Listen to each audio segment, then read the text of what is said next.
Carlos Eduardo da Silveira. Cadu? Ô, Cadu. Falando não. Vamos ver se Fala, Araújo. falou com o menino lá, o Rafael. Falei sim. Ah, certo. Agendaram para amanhã? Agendamos. Amanhã encontrar às 7 horas da manhã. Ah, isso aí, viu? Graças a Deus. Deus olha para a gente que anda correto. É isso aí. Olha só, fechei aquele negócio lá de Mendes, cara. Fechou? Fechei. Graças a Deus. Mas fechei de outra maneira, depois eu te falo. Aí vamos ter que, se você puder, no domingo tu vai estar podendo, vai estar ocupado, como é que tu vai estar? Ah, não sei, a gente conversa depois. Então, aí se o domingo estiver livre, que eu estou pretendendo fazer no final de semana esse bregueteiro. Pego o GPS, instalo o GPS lá em cima, pego todos os pontos. Entendeu? Dá pra gente fazer. Você fechou com o Rafael mesmo ou Não, vai ser com fechei nós? comigo. Não, fechei só para mim, porque a maneira que o cara expôs é diferente, não tem como. Não vai rolar dinheiro, vai rolar outra coisa. Entendeu? Entendi. Então não tem como eu Beleza, botar. depois a Hein? gente conversa. É o quê? Depois a gente conversa melhor. Isso, a Show? gente conversa legal, beleza, irmão. Quem mais está na sala de aula aí? Tá o Marcos Paulo. Marcos Paulo? Quem é o Marcos Paulo? Conheço ele? Boa noite, profissional. Essa é a primeira vez que eu estudo com você. É a primeira vez? Seja bem-vindo, Marcos Paulo. Tá Valeu, certo? obrigado. Vamos desenvolver legal essa matéria aí, essas coisas. O que mais eu tenho aí? Luiz Augusto de Deus. Esse eu não conheço, não. Estudou comigo? Hein? Quem é Luiz Augusto? Sou eu, professor. Estudei já. Ah, então, eu quem? Não estou vendo a foto, cara. Fiz até um trabalho com você aí na faculdade. Ah, então tá bom. Então tá certo. Fez a matéria de topografia, não é isso? Fiz topografia, desenho técnico. E, caramba, Acho que foi essas duas. Agora, essas duas do próximo, agora nesse período. Ah, então tá show. Quem mais tem aí? A Juliane Mendes, que está aqui. Entendeu? Quem mais? Então é isso aí. O Júnior, esse Júnior, quem é o Júnior? Júnior. Fala, Júnior. Júnior.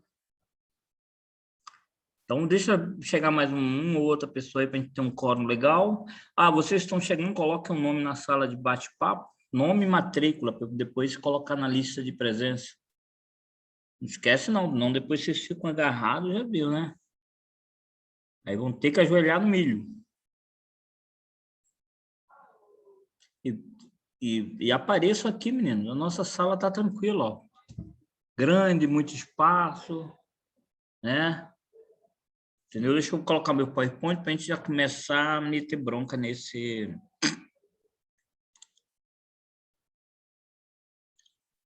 Deixa eu abrir aqui. Na catita, cabeça.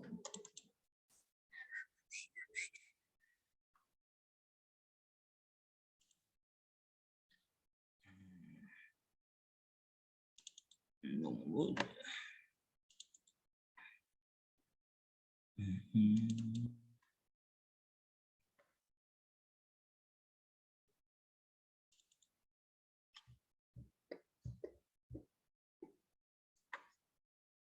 Uhum.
Cadê aqui? O Zoom.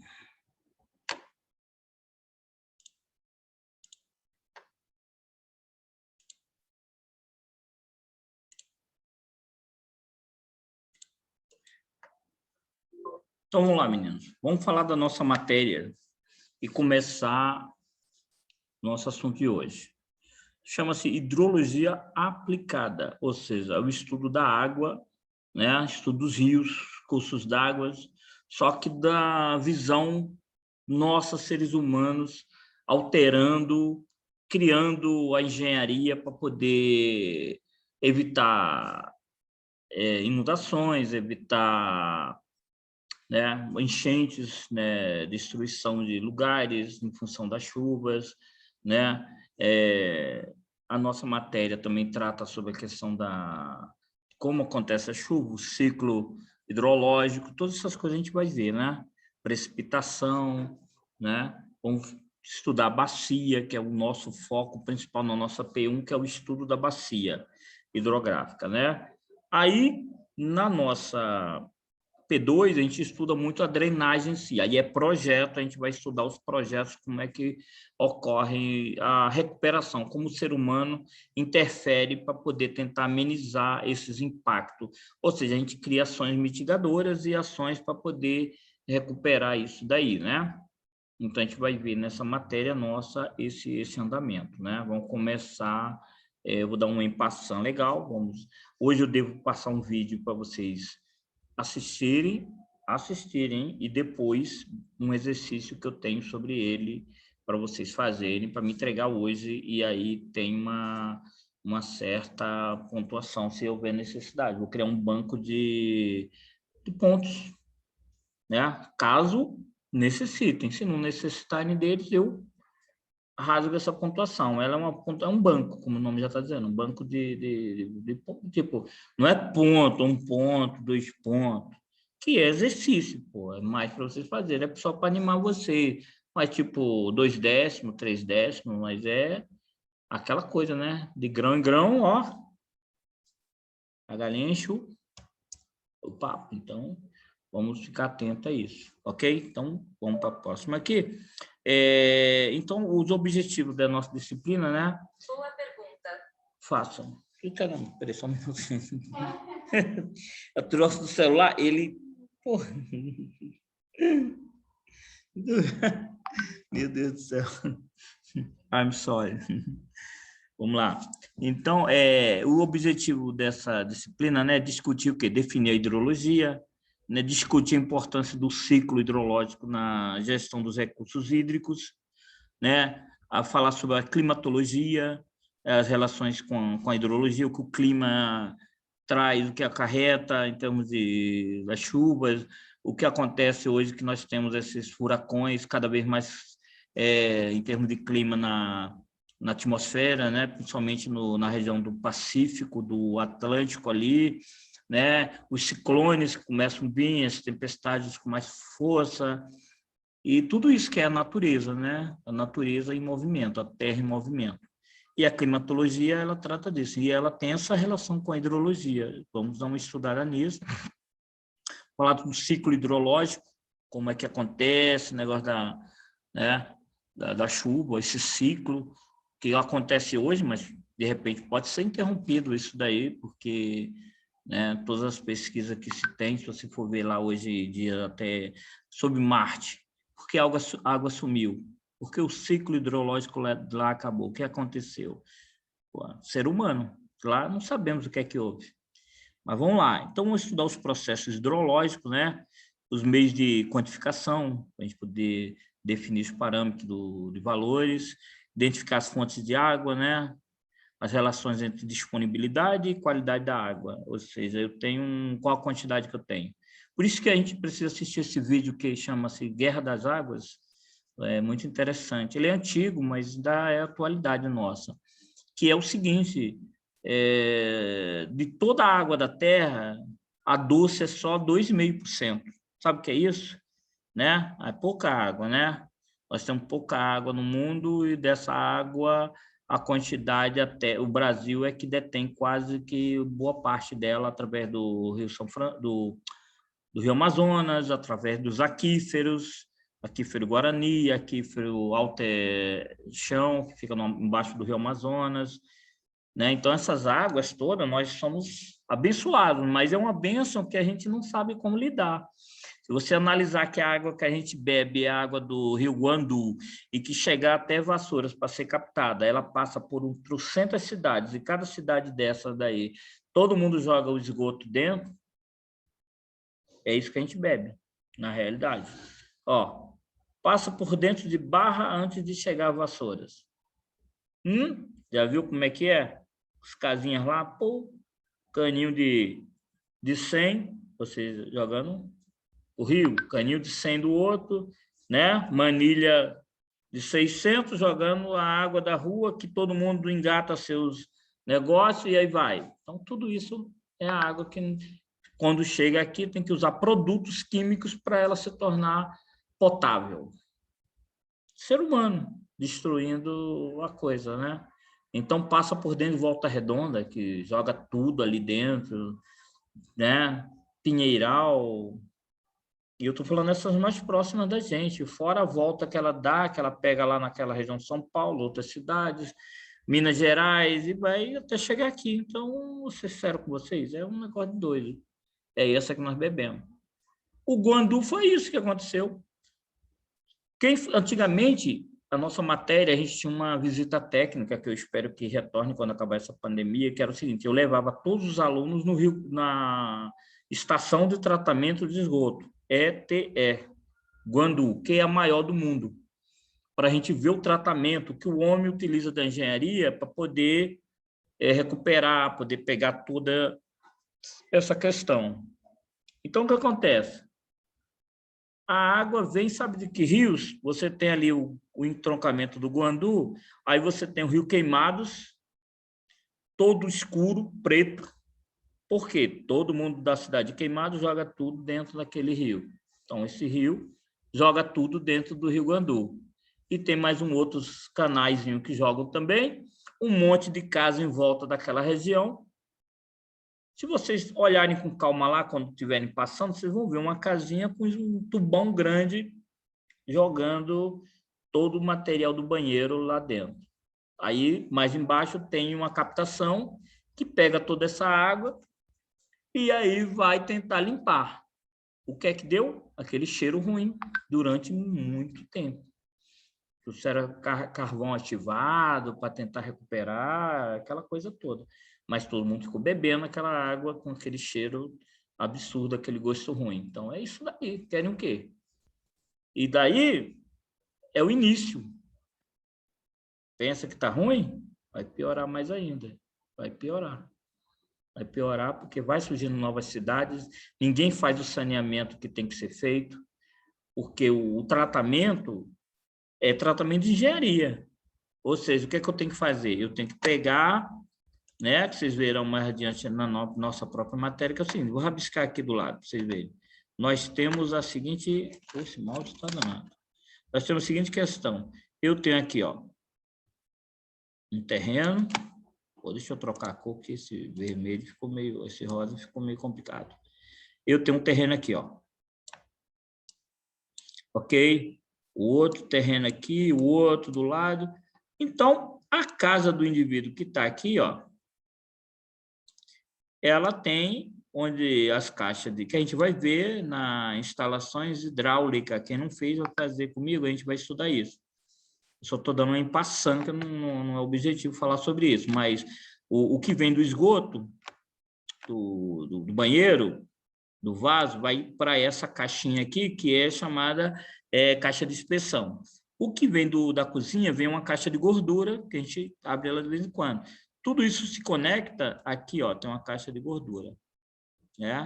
E tem a caixa de sabão também para a área de serviço. Tudo isso vai se conectando aqui do lado até chegar numa... Isso é como deveria ser. Não acontece isso. Aí você tem uma fossa séptica aqui, né? Aí cairia dentro da fossa séptica, a parte dela ficaria aqui de um lado, o material, o outro passaria o líquido, que vem tudo misturado, né? Vem aqueles marinheiros, vem tudo junto. Aí daqui você iria para um filtro anaeróbico, Esse filtro anaeróbico jogava aqui fora e aqui você teria um PV ou uma junção em Y. Ok? Desse PV de esgoto, iria embora para outro, pegaria da outra casa,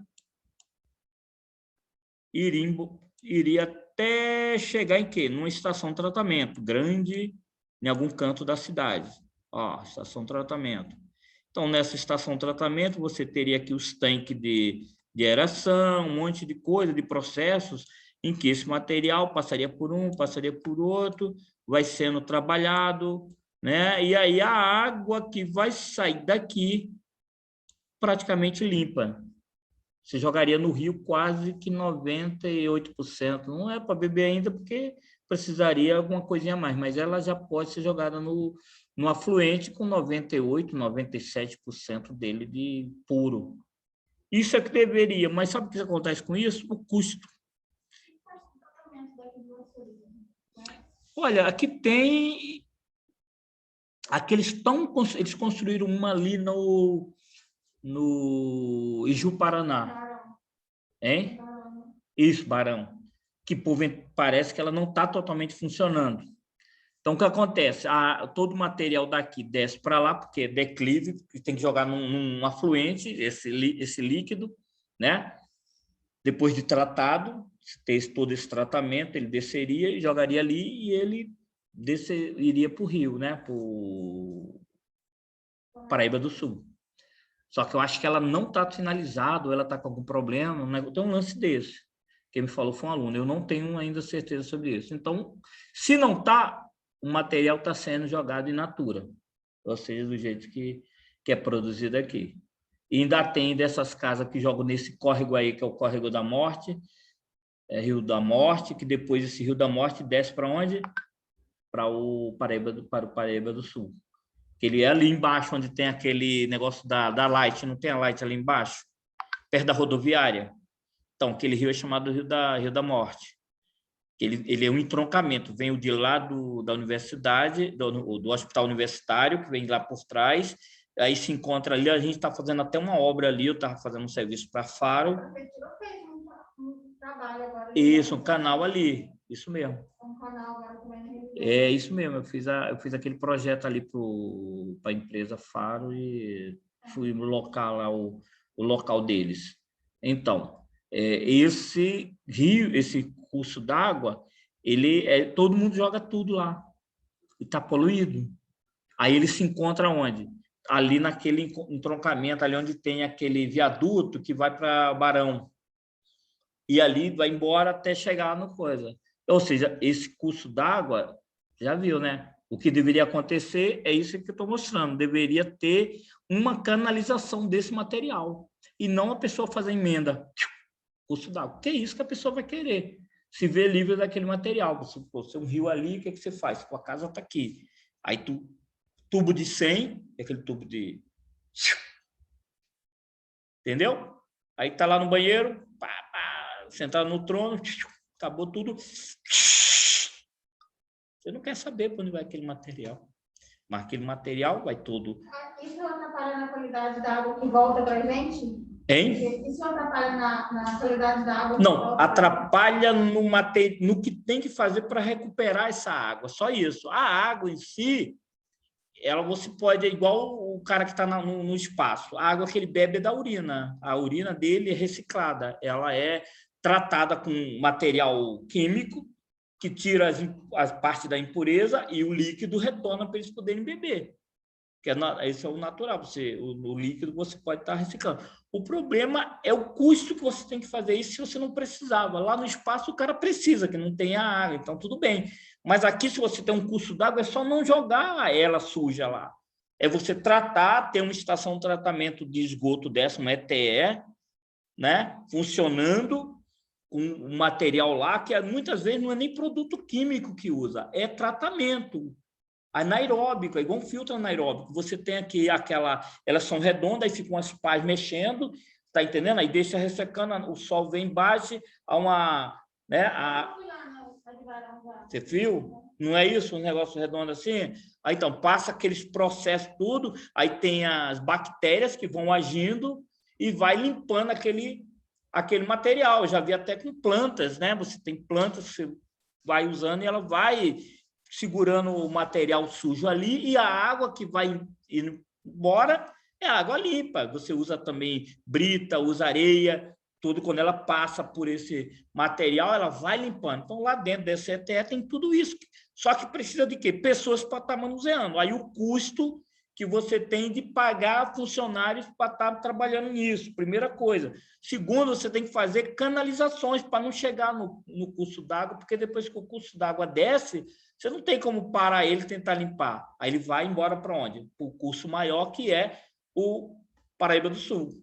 E aí depois você tem que beber essa água com a limpeza. Aí quando chega numa estação de tratamento de água, já não é um ETE, é um ETA, aí tem que usar o quê? Produto químico, brabo em cima, claro, para ela ficar potável. Vai usar produtos químicos até você poder consumir. É isso que eu estou falando. A gente poderia evitar isso se a gente fizesse um tratamento nela de criar umas estações de tratamento de esgoto.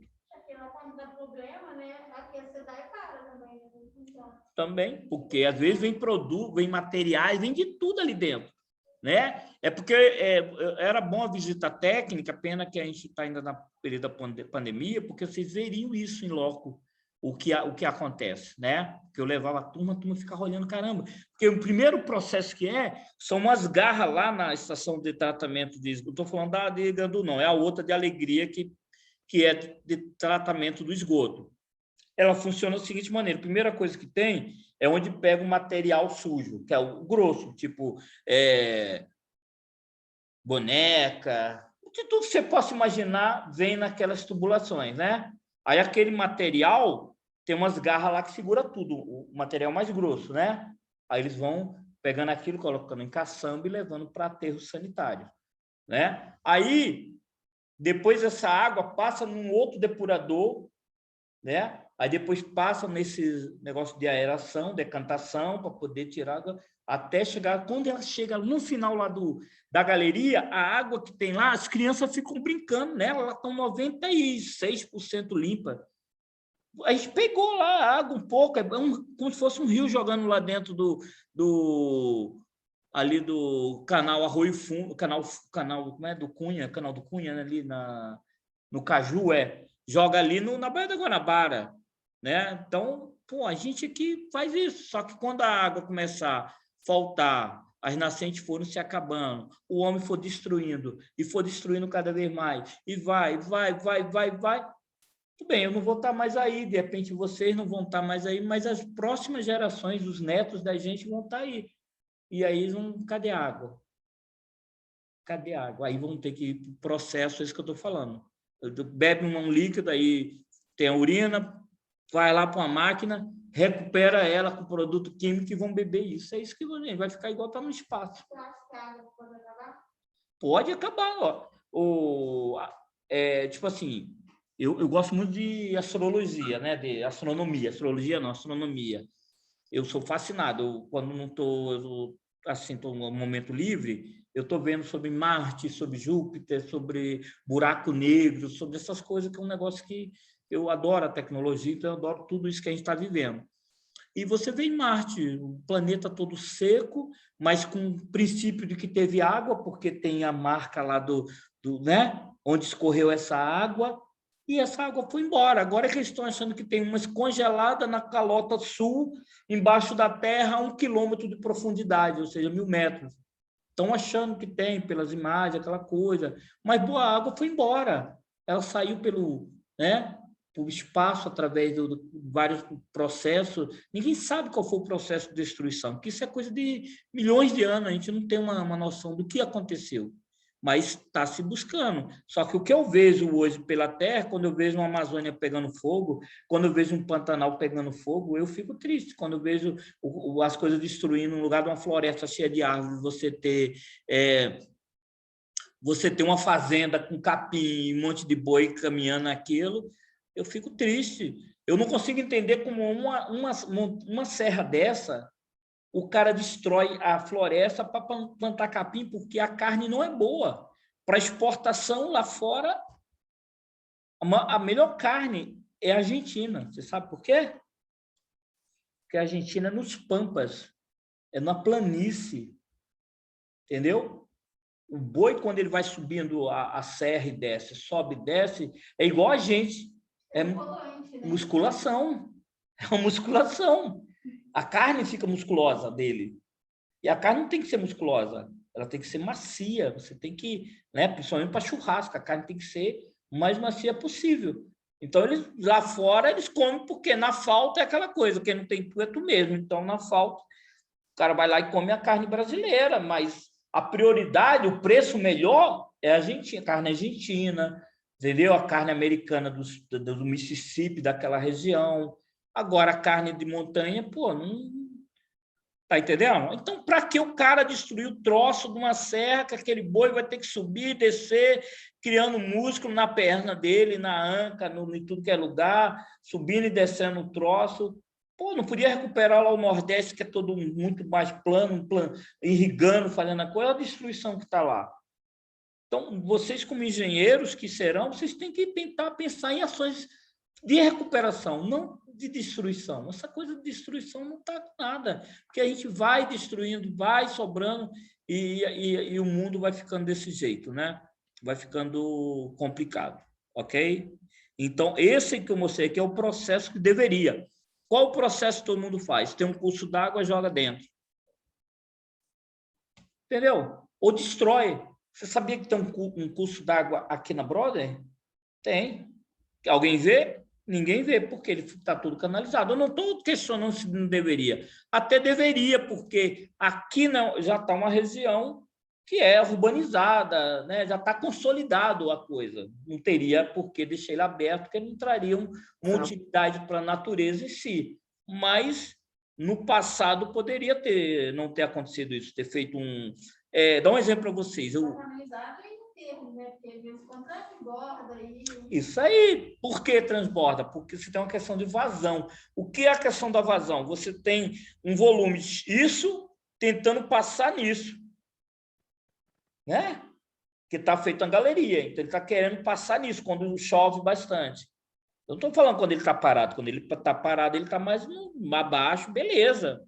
Mas quando ele estava cheio, ele estava ocupando esse espaço. Se eu tenho casas aqui agora, né? Eu tenho um monte de casa aqui. O que vai acontecer?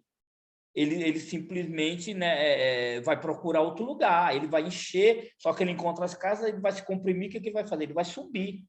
No que ele sobe, ele inunda as laterais. E aí sempre acontece esse problema, né? Agora, se vocês forem ver, tá todo coberto aqui na Broadway, aí estão cobrindo aquele pedaço ali que só está faltando até a ponte, dali do pontilhão até a ponte, é um pedaço pequeno. Depois ele está coberto na Rua do Gás quase toda, né? Aí tem um pedaço ainda aberto, que eu acho que devem cobrir. Depois, lá na frente, aquela Rua do Gás, depois que passar dentro de umas casas, eles tiraram dali e jogaram para o meio da rua, fizeram a galeria, certíssimo.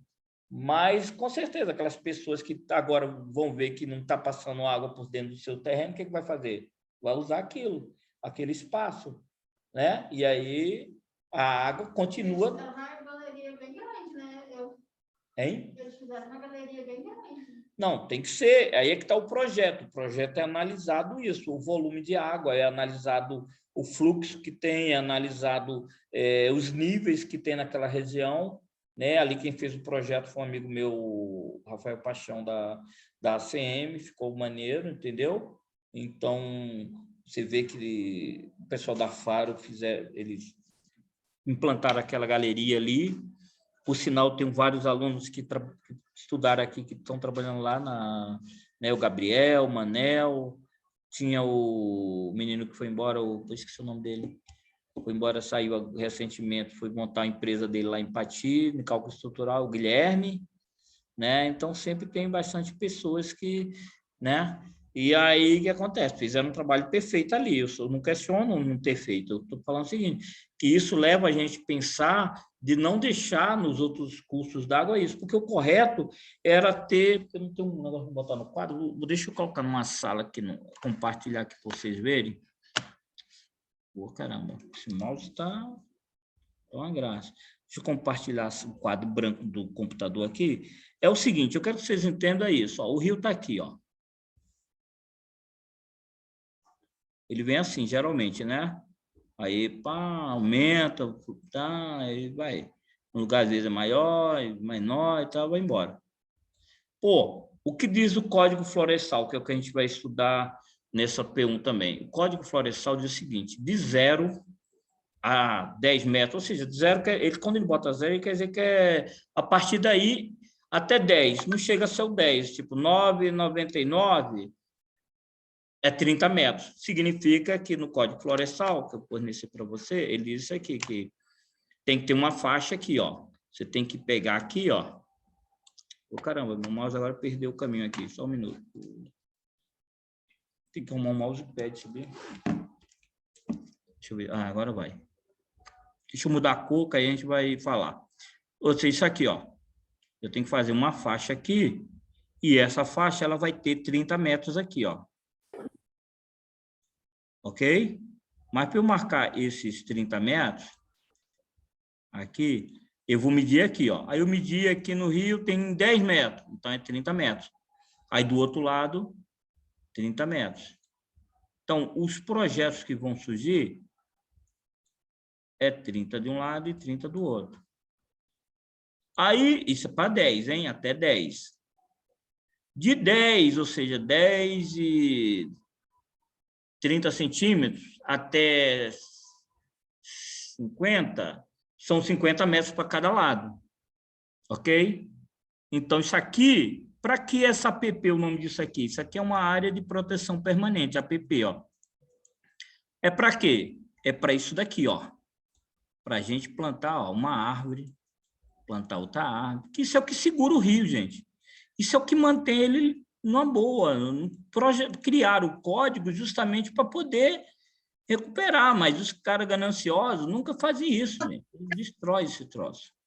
Ó, é mais para você plantar, entendeu? Plantar um monte de verde aqui, ó, de árvore, tudo, pode ser frutífera, pode ser o quê? E aproveitar, esse rio vai se manter tudo. Porque essa faixa de 30, ela não foi colocada por acaso, ela foi estudada que simplesmente a água vem até aqui, gente. No normal dela na chuva, vai vir até aqui. Aliás, o normal dela do dia a dia é isso daqui, mas no período de chuva ela vem até aqui.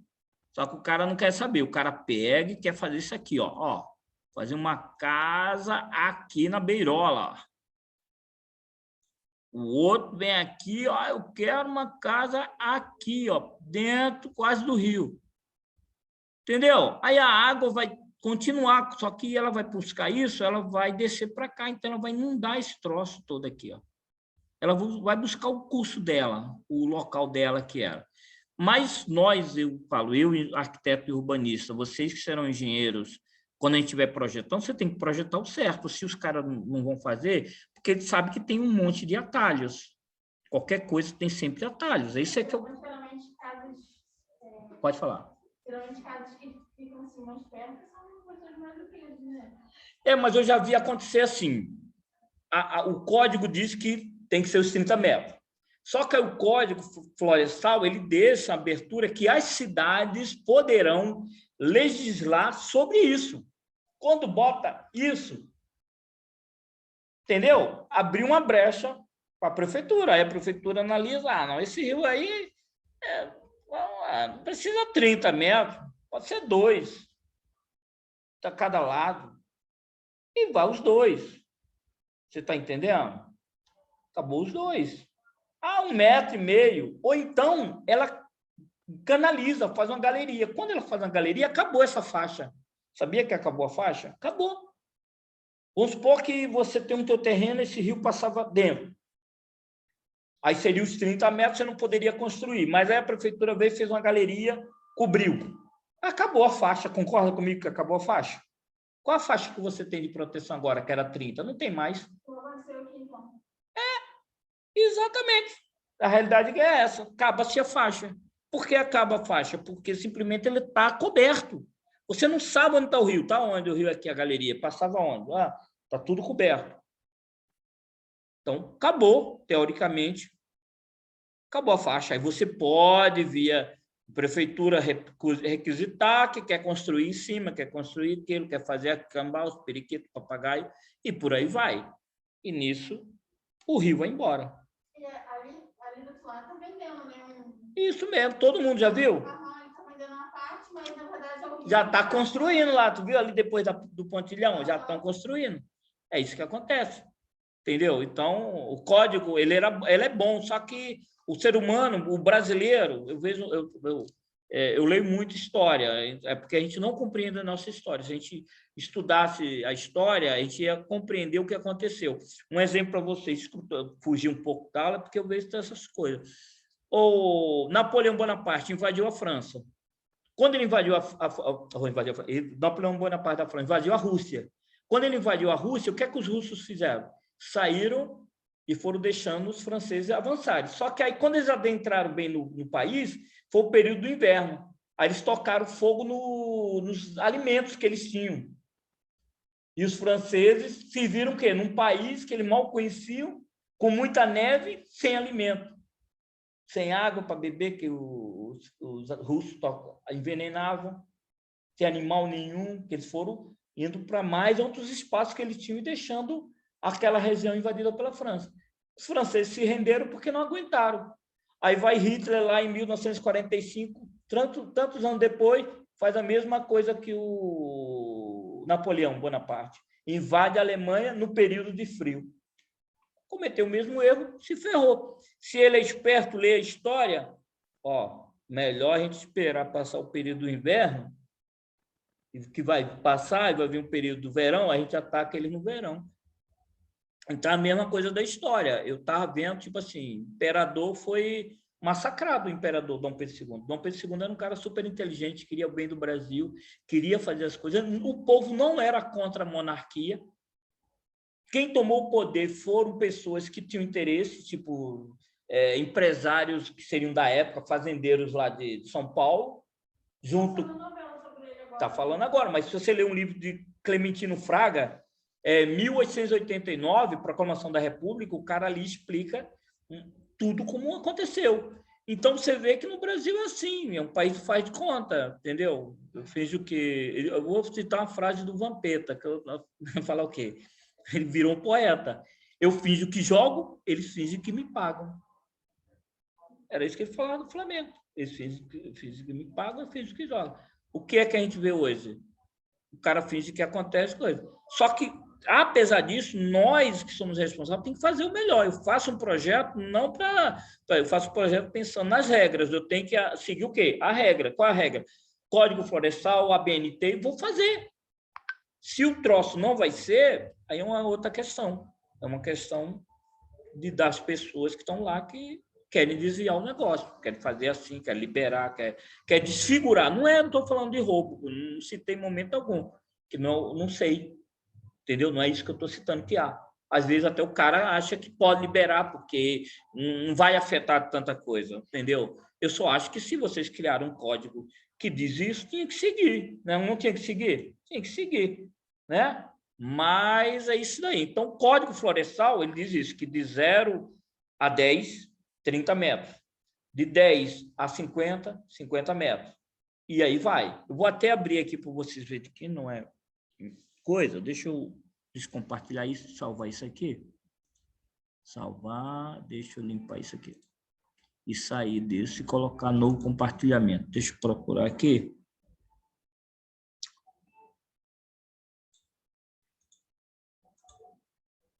Cadê o troço? Não, deixa eu compartilhar, deixar isso compartilhado. E vou para o...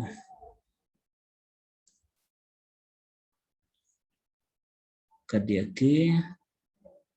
Vocês podem falar, gente, dá a opinião de vocês sobre o que vocês acham dessa coisa toda, né? Sobre o curso d'água, igual a Juliane deu a opinião dela. Isso é interessante, ela até citou aqui essas obras que estão acontecendo aqui. Isso é interessante, sinal que ela está percebendo isso, né? Que ela está tendo essa visão também, entendeu? Isso é... Aqui, vou abrir o Word, o app, isso aqui eu vou depois colocar para vocês, né? Deixa eu compartilhar para vocês verem isso que eu estou vendo aqui. Vamos lá. Aqui, ó. Isso aqui é a APP, né? Vamos lá? Olha o que ela está dizendo aqui, ó. Vamos lá, ó. A APP, que é a Área de Preservação Permanente, ela diz o seguinte: as áreas de preservação permanentes, APPs, são espaços territoriais especialmente protegidos de acordo com o dispositivo no inciso 3º, parágrafo 1º do artigo 225 da Constituição Federal. O Código Florestal, Lei Federal número 4.771, de 65, mas ele teve uma alteração agora, né? E alterações posteriores, que ele está citando agora, que aconteceu, ou seja, ele foi criado em 65, mas houve os adendos posteriores. Traz um detalhamento preciso das áreas de preservação permanente, aplicável a áreas rurais e urbanas. Da reserva legal, aplicável às áreas rurais, ou seja, área rural, você tem que deixar uma reserva legal, além de definir outros espaços de uso limitado. As áreas de preservação permanente, APPs, são aquelas áreas protegidas nos termos dos artigos 2º e 3º do Código Florestal.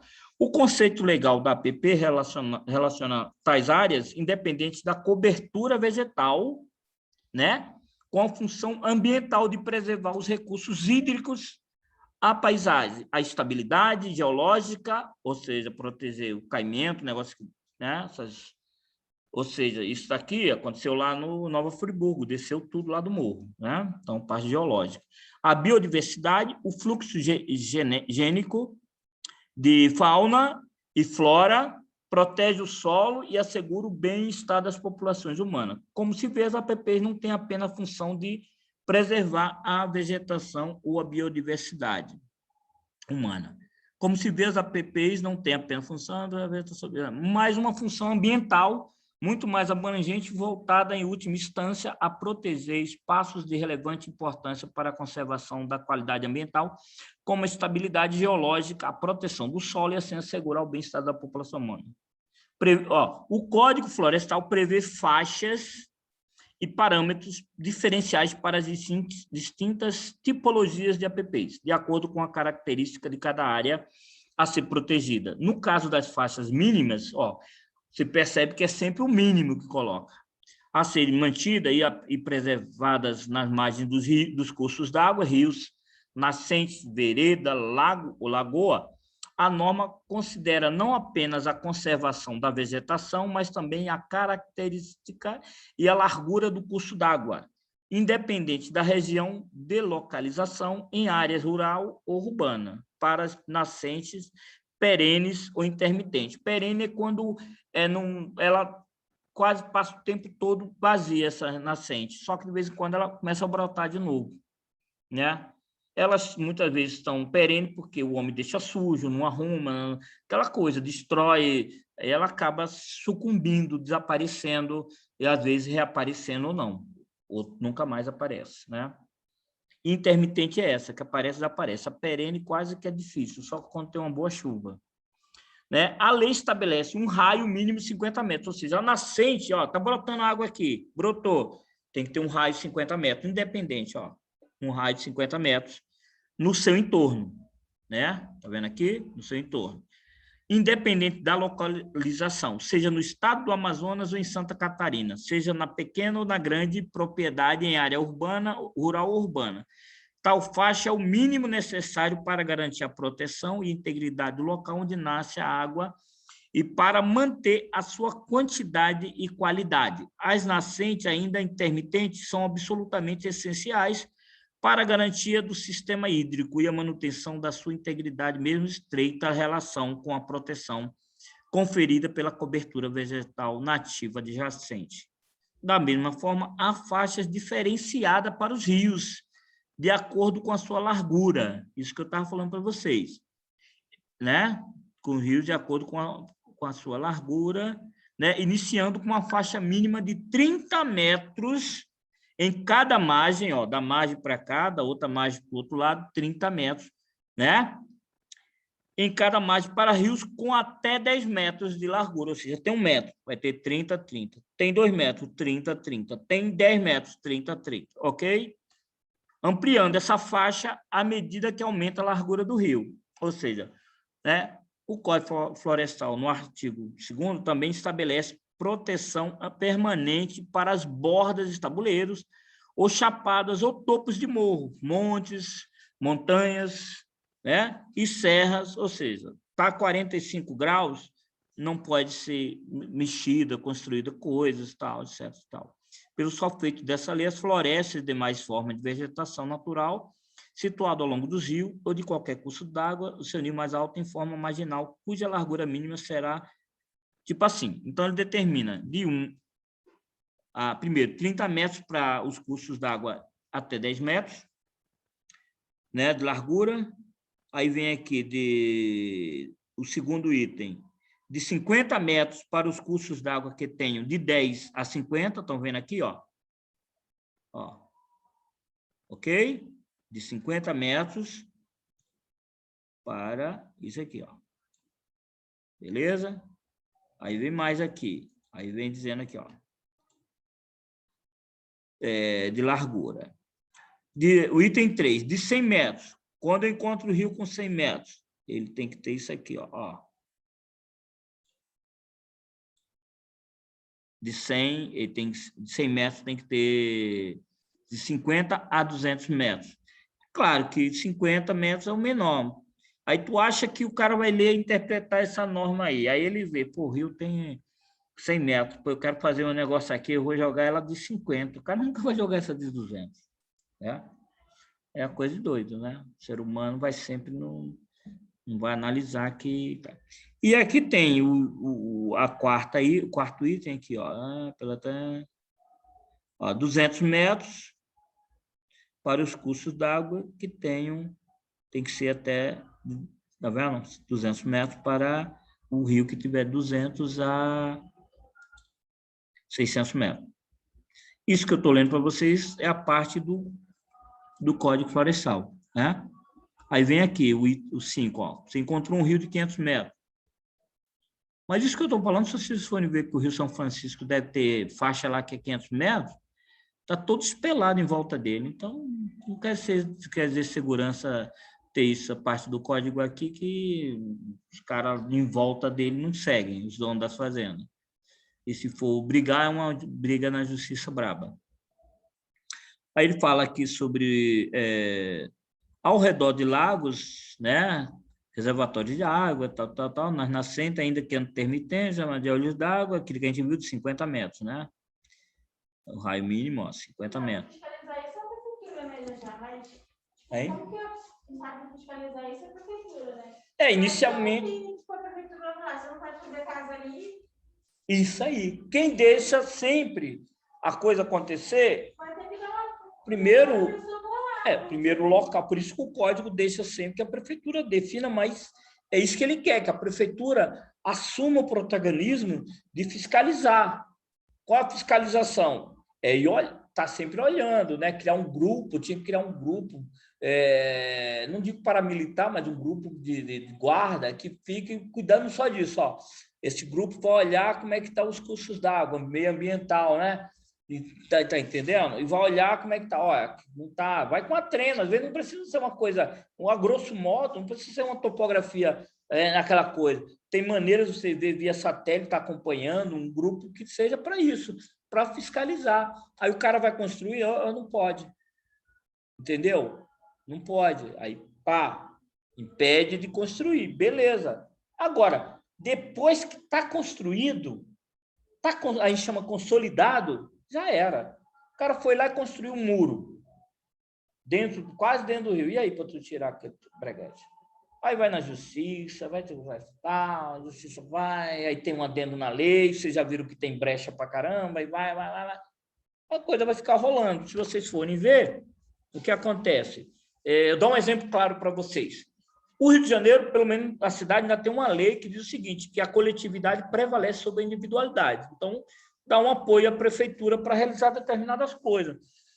Aqui tem aquela rua ali, eu moro na Domingos de Almeida, do lado tem uma rua que era um prédio abandonado, aí eles demoliram e a prefeitura desapropriou e ia fazer o quê? Um boulevard ali. O que é um boulevard? É igual lá no Rio de Janeiro, você vai ter um calçamento, né, para as pessoas passarem, meio assim, passando a cobrinha, né? E dos lados você teria pracinha para os meninos brincar nos brinquedos, você teria os quiosques vendendo uma coisa para outro, você teria aqueles Ford Truck ali, lanches, funcionaria durante o dia e à noite.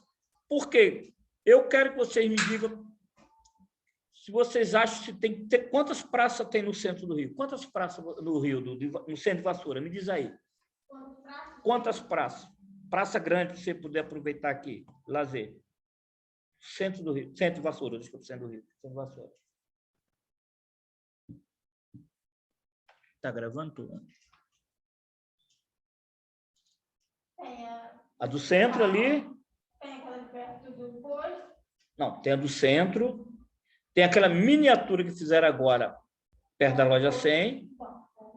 Duas. Tem aquela ali ali perto do Melafonso. Do Melafonso, beleza. Que tem um trenzinho. E acabou. Acabou. Tem um campo que não é praça, é só uma quadra ali na residência, no alto. Independência, aliás, né? Que ele fala Independência. Eu não vejo lá de lazer aqui. A de lazer é essa praça ali no centro, que não tem nem brinquedo para as crianças. Teria a pista de skate, né? Mas até hoje não foi finalizada. Exatamente. Porque o grande problema nessas cidades pequenas é que ninguém pensa no lazer, na área de livre, na área de... Tá entendendo? O cara só quer construir, todo mundo só quer construir, acabou. Hein? Mas imagina, tudo bem. A gente tem carro, tem isso aqui. Imagina a pessoa para subir até lá. Tem ônibus a chegar até lá? Tem. Entendeu? Há uma necessidade da pessoa locomover. Não estou falando você, pessoa que estuda na faculdade. Claro, teoricamente dispõe de um recurso um pouco melhor, pode ter um carrinho que seja. Mas você pega pessoas das comunidades aqui da cidade, para ele ir lá no Mirante se divertir. Não vai. Então, a gente tem pouca área de lazer. Está entendendo? Só que a prefeitura tentou fazer esse boulevard. Aí o que aconteceu? Até abriram, fizeram umas estruturas lá de concreto. Acho que o cara ganhou de novo na justiça. Aí a prefeitura foi, ele ganhou de novo. Aí fica. Você está entendendo? Mas falta uma lei tipo essa no Rio. A coletividade, qual é a coletividade? Há uma necessidade daquela área para fazer uma área de lazer. A prefeitura iria, desapropriaria, pagaria coisa de mercado, o cara acabou. Receberia o seu valor de mercado. Está entendendo? Porque tem que ter área verde, tem que ter área respirável. As plantas produzem mais, é mais oxigênio, é mais sombreamento. Agora, cadê o sombreamento? Outra pergunta que eu faço para você. Você já viu nas calçadas quantidade de árvores? Hein? Não, só tem lá para fora já. Quase não tem. Mas nas ruas, todas essas ruas aí, você não vê quase árvore, né? Então, isso é complicado. Mas isso todo mundo enfrenta no Brasil todo. As cabeças das pessoas são complicadas. Se você for ver, eu vi na televisão hoje de manhã, no Rio de Janeiro, eles foram um negócio daquele Rio das Pedras, foram lá para derrubar a gente. No meio da mata, o cara construiu lá um negócio, um stand de tiro do pessoal lá do movimento, para ficar treinando, né? Tirar o alvo. Tinha também umas construções irregulares, um monte de coisa. Eles foram demolir a prefeitura. Tinha uns prédios, igual aquele do Musema, lá, aqueles prédios grandes, o cara estava construindo dentro da floresta, praticamente, foram derrubando. Só que eles fazem moda Bangu, moda sem tecnologia, tá? Derrubou, caiu tudo. Então, a tendência é isso. Eu trabalhei nesse Rio das Pedras, para a Prefeitura do Rio, e a gente montou um escritório lá, ficava quase que dormindo lá para poder atender. Sabe o que acontecia? Você tem um rio que deságua, gente, na Baía de Guanabara, na Baía de Jacarepaguá. Essa Baía de Jacarepaguá, daqui a pouco eu dou um intervalo para vocês, tá? Eu também bebi uma água, né? Então, acontece. Essa Lagoa de Jacarepaguá tem um rio que ia até essa coisa. Aí, esse rio, quando ele enchia, ele inundava uma pista que tinha aqui, perpendicular à lagoa, né? ao paralelo à lagoa, né? Ele ficava ali. Então, o que acontece? Como é que se diz? Esse rio fazia isso. Aí ele inundava a pista, ninguém passava mais. Aí a prefeitura contratou para a gente fazer o projeto para melhorias disso. Começamos, fiz o cadastro, aquela coisa toda. Aí eu detectei o seguinte: o nível do rio aqui perto da estrada e o nível lá na Lagoa de Jacarepaguá estava quase o mesmo. Aí você concorda que se eu tirar o material que está aqui dentro dele, a água vai retornar da lagoa para cá? Ia até piorar. Qual foi a solução que a gente teve? Então, vamos alargar ele, concorda? Se eu não posso descer, eu alargo ele. Aí tinha umas casas velhas lá dentro da lagoa mesmo, o pessoal morando no meio, sabe? Aí a prefeitura começou a desapropriar, pagar eles, pagaram. Pagou casa, uns que queriam casa no outro lugar deu, outros que queriam dinheiro deu. Mas sabe como é coisa de prefeitura? Teve um período que ela não tinha mais dinheiro, mandou dar uma paradinha, segurar. Voltamos, acho que uns 6 meses depois, 7. Sabe o que aconteceu? Todo mundo estava de volta nas mesmas casas. As que a gente demoliu, eles fizeram outros barracos. E as que não tinham sido demolidas, eles voltaram para dentro. E aí? E ficou nessa brincadeira. Até hoje, aquilo enche quando chove e atrapalha aquele trânsito. E aí? Só que não tem como eu descer o rio, porque na água de lá, ó, que está no mesmo nível, praticamente. Então, se eu desço aqui, a água de lá vem. Aí, então, qual foi a ideia que a gente teve? Vamos abrir. Pô, vamos abrir como? Se os caras ficam construindo dentro do negócio lá. Isso que acontece.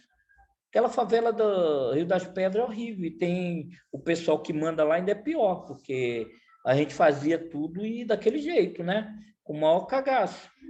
Né? E a prefeitura vai lá, faz. Eles ficam mandando, mas o negócio vai lá fazer e ter os caras que comandam, tem um poder paralelo, né? Então é complicado, aquele Rio das Pedras todo é invadido ali, né? Aqueles prédios, aquela região, muita gente que veio de longe, veio do Nordeste, veio de outro lugar, gente que não tinha casa, aí faz o cantinho dela. Não sou contra isso, eu só acho que as coisas tinham que ser organizadas.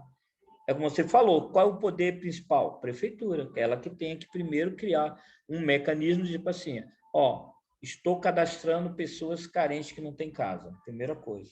Aí vai ver se a pessoa realmente não tem casa, qual a condição dela, para não ser gente que fica aqueles movimentos que fica, né? Aí junta tudo e vamos fazer.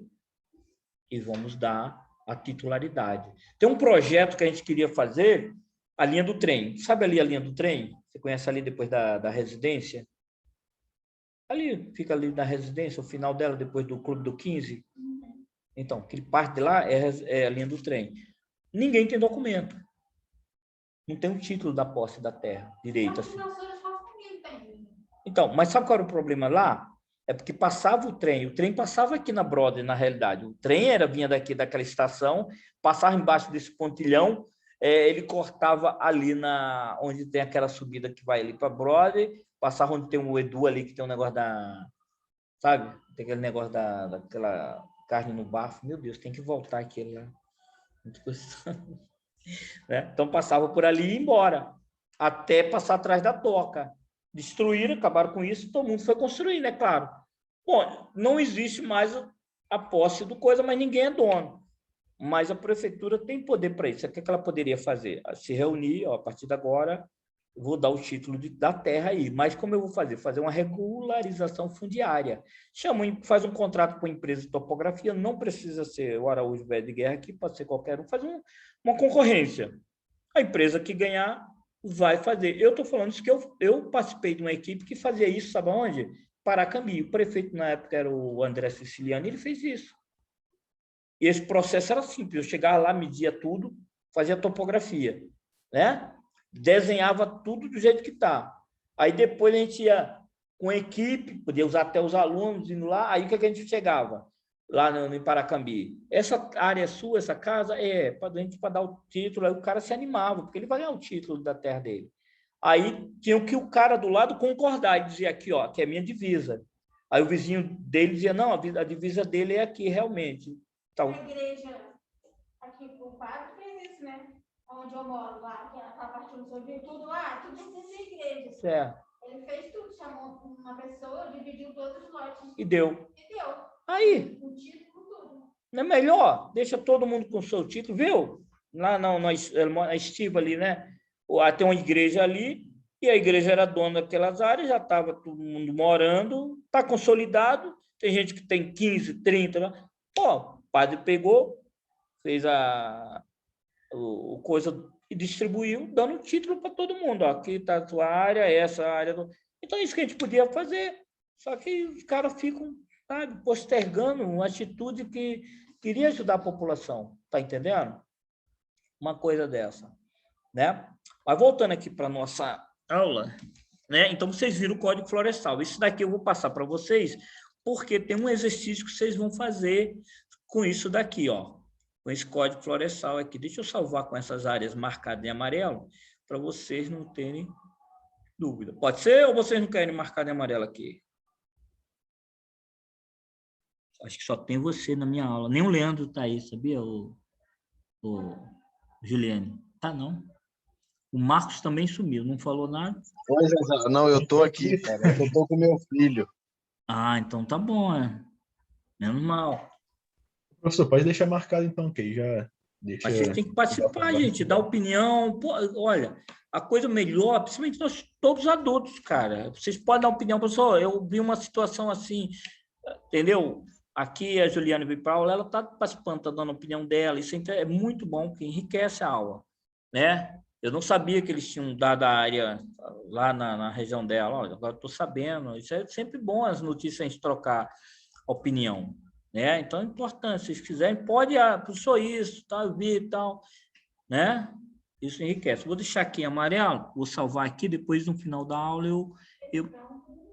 eu mando para vocês, tá ok? Então, app. Ok, deixa eu... Hoje eu cheguei atrasado também. Eu hoje estou completamente enrolado. Mas pode falar, brother, não tem problema. Você sabe que o objetivo é esse. Deixa eu voltar aqui para o meu PowerPoint para a gente dar um prosseguimento aqui no Breguest, onde eu parei. Deixa eu colocar aqui. Daqui a pouco eu dou um intervalo para a gente, 8h30, para a gente beber uma água, dar um refresco, e depois a gente retorna, ok? Cadê aqui? Vamos aqui, compartilhar isso aqui. Aqui, ó. Vamos lá. Então, está aqui, ó. Identificar os poluentes, a forma de monitoramento, estudo relacionado. Isso aqui são objetivos. Objetivo de aprendizagem: reconhecer e identificar os problemas da gestão de recursos hídricos, associados às questões hidrológicas e ambientais, né? Conhecer as técnicas e instrumentos para resolver, sob o ponto de vista hidrológico, as questões relacionadas à gestão de recursos hídricos.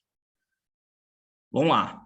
Falar sobre hidrologia, né? Termo técnico. É a ciência que estuda a água na Terra. Ponto. Hidrologia é a ciência que estuda a água na Terra, ou seja, toda a forma da água na Terra, a hidrologia estuda. Só que quando eu falo hidrologia aplicada, eu estou falando que a água na Terra, só que aplicada, ok, a engenharia interferindo para dar soluções plausíveis aos destemperos da humanidade sobre essa água na Terra. Então, ela fala, hidrologia estuda a água na Terra, sua ocorrência, como ocorre, o ciclo hidrológico, a circulação dela, como é que ela faz o processo, a distribuição, as propriedades físicas, que a gente vai estudar, químicas, e a relação com o meio ambiente, ou seja, como se dá essa água com relação ao meio ambiente, o processo, né? É uma ciência que está voltada para a representação dos processos físicos que ocorrem na bacia hidrográfica. Qual o principal dela? Uma bacia hidrográfica, baseada na observação dos processos envolvidos. Tusse 2001, percebeu? Essa é a definição dele, Tusse. A água é um mineral presente em toda a natureza, nos estados sólido, líquido e gasoso. Isso aí é coisa de segunda série, tá vendo? Primeiro grau, aliás, né? Segundo grau. Além de ser essencial para a sobrevivência do homem, dos animais, a água pode exercer a função receber, diluir e transportar efluentes. É considerado um recurso natural peculiar, pois se renova pelos processos físicos do ciclo hidrológico. Uma das disciplinas da hidrologia, a climatologia, né? É o ramo da ciência que estuda o clima. Ou seja, o clima ele interfere no processo hidrológico, né? Em termos da chuva, essas coisas. Inclui dados climáticos e análise das causas das diferenças do clima e aplicação de dados climáticos. Aí é que nós temos os tópicos sobre o partidor da climatologia, né? Que ela está relacionada com a hidrologia, em função dos principais fatores que interferem no clima. São a temperatura, a umidade, pressão atmosférica, o vento, chuvas, né? Então, as chuvas, esse processo da chuva, ela ocorre e você tem vários tipos de chuva, não é a mesma, né? É saturação do vapor que condensa passando do estado gasoso para o líquido. Aí fala do vento, né?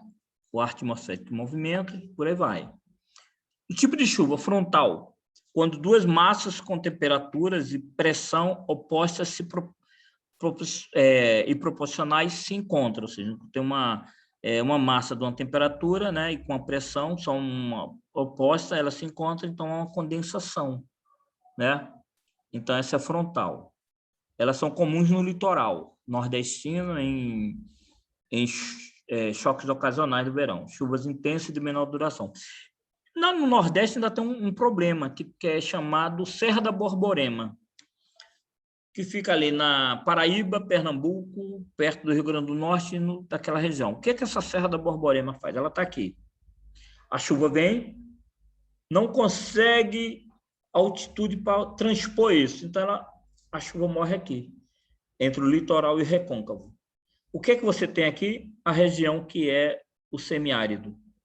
Muitas vezes fica sem chuva, nesse sentido, dessa chuva que vem do oceano, porque ela não consegue transpor isso. Ela vem e, na maioria das vezes, ela morre até aqui e não vai para o outro lado. Então, você olha aqui, está tudo verde, está tudo tal, e você vem aqui para o Nordeste, no semiárido, a maior parte seco.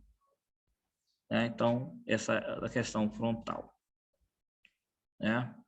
Aqui uma chuva frontal, tá vendo? Ó? O ar frio, o ar quente, o outro ar frio e a chuva cai aqui, né? Aí ela passa, cai aqui também. Ok?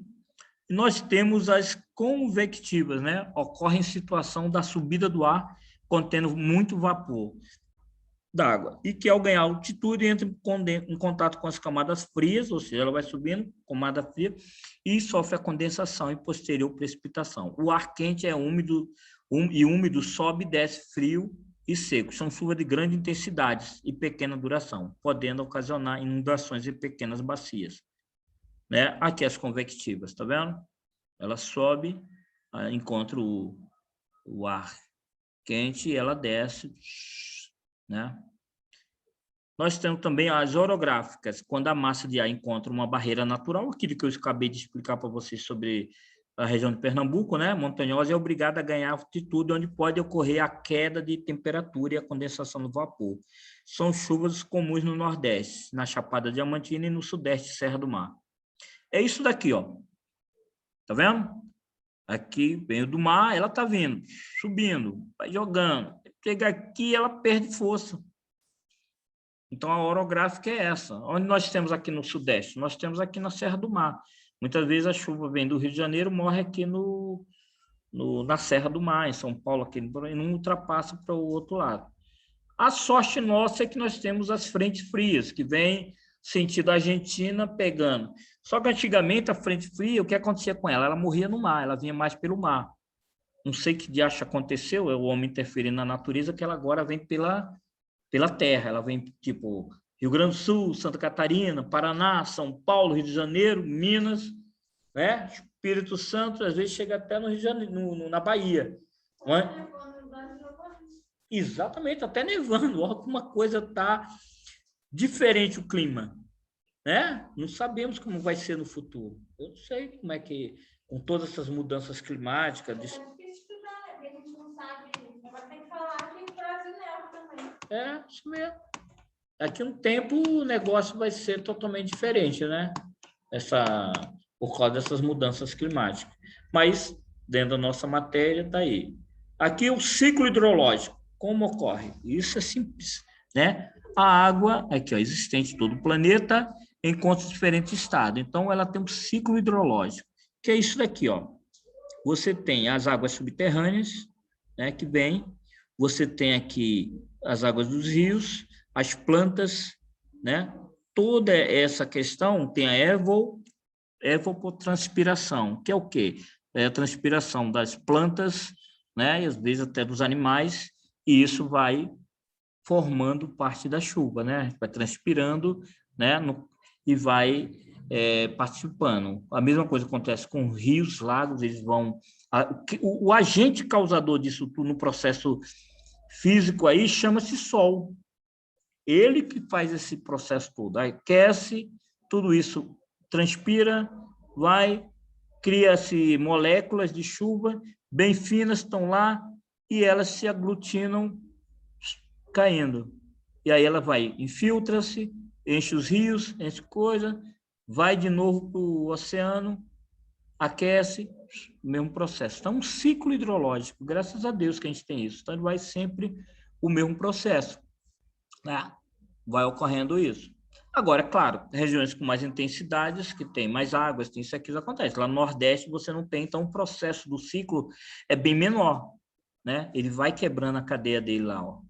Porque ele não tem tanta água para transpirar. Só tem, e as plantas são poucas também para ver essa transpiração, né? É um processo que vai ficando. Então, aqui, quem falou, conforme a figura de Santos e et al. Quando vocês veem isso, e et al., significa que é esse cara Santos e outros que falaram disso. Então, a gente tem que dar os créditos ao digníssimo, né? E o ciclo hidrológico tem 5 processos aqui. A evapotranspiração, a evaporação, a precipitação, o escoamento superficial e o escoamento subterrâneo. O subterrâneo lê-se infiltração. A água vai se infiltrar e vai formar a parte subterrânea, né? O escoamento superficial é quando formam-se os rios que vão decorrendo até o... né? Aí eu pergunto para vocês já ouviram falar de...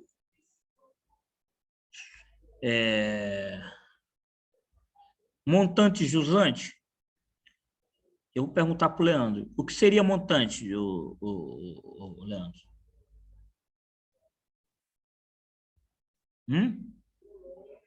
Leandro? Pera aí que a coisa tá feia aqui, já, rapidinho.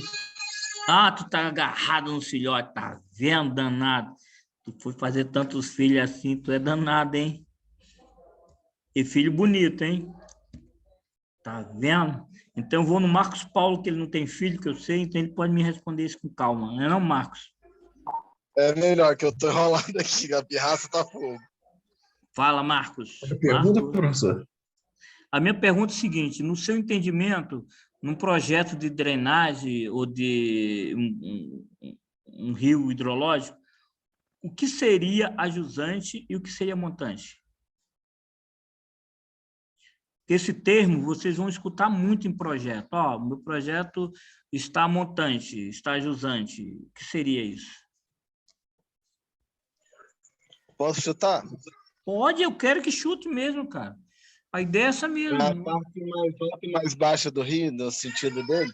Isso aí, chute perfeito. Viu? Ou seja, quando eu falo montante, eu estou falando ao lado onde o rio está mais alto, onde está nascendo, ou seja, as cotas, as elevações mais altas. A jusante é a parte mais baixa. Entendeu? Então, eu posso fazer um projeto, estou fazendo um projeto num trecho do rio, que está, tipo assim, lá, esse do canal que eu estava alocando lá, fazendo parte do trabalho ali do Rio Morto, fica ali perto da igreja do pastor Vitor, o que está na ponte, que ele está descendo, ali é jusante. O que está mais alto lá, indo para aquelas casas lá da pessoal lá atrás, é a montante. Então, está indo de montante para jusante, né? Nós estamos o trecho que a gente de montanhas, né? Hein? É só lembrar de montanhas e elevação. Isso aí, Montante. só lembrar disso, não tem erro. Porque isso é importante. A maioria dos projetos ligados à hidrologia, sempre alguém vai falar, está montante, você está executando, está jusante, que o pessoal vai do lugar mais baixo para mais cima. Então, aquelas bacia, não, como é aquele negócio de lá que caiu da Vale, como é o nome? Lá em Minas, era... Lagoa, represa, aquelas represas, daquele material de dejetos, né? Dejetos, eu sempre eles falavam, estava jusante, porque é disso, de jusante para cá, da parte mais baixa, segurando o material. Ela é feita aqui, então ela segura, eles vão colocando material aqui na jusante para montante, parte mais baixa para parte mais alta. Então, todo projeto sempre fala isso. Entendeu? Esse cara vai estar sempre falando sobre esses dois termos, jusante e montante. Beleza? Então, a gente vai ver esses processos aí da precipitação, evapotranspiração, né? Ó, a precipitação média anual sobre a parte terrestre do planeta é de 800 milímetros. Mas nós temos sempre que ver na região o índice pluviométrico dos últimos 10 anos. Ok? Então, vamos lá para a bacia hidrográfica, né? Vamos dar uma pincelada nela aqui. Aliás, vamos dar uma parada agora. Eu vou dar uma ida ali e já retorno. Ok? Pode ser, meninos? Hein? Alguém contrário? Beleza, professor. Tá tranquilo, pode ser. Deixa eu 15 parar. minutinhos? Uns 10 minutos, mais ou menos. A gente volta às 8h40, porque tem coisa ainda mais para a gente falar. Agora que a gente está começando a... Eu vou dar uma ida ali, estou precisando. Tornar a gravação. Beleza, meninos, estamos de volta. Já turbinado, minha careca está mais lustrosa. Peguei uma água nela. Então, vamos lá, vamos falar da bacia hidrográfica, tá vendo? Então, nós vamos... Um dos princípios aqui é identificar e caracterizar fisicamente as bacias hidrográficas. Ou seja, temos que conhecer como objetivo a forma de determinar os índices que possibilitam comparações entre a bacia. Olha uma bacia aí.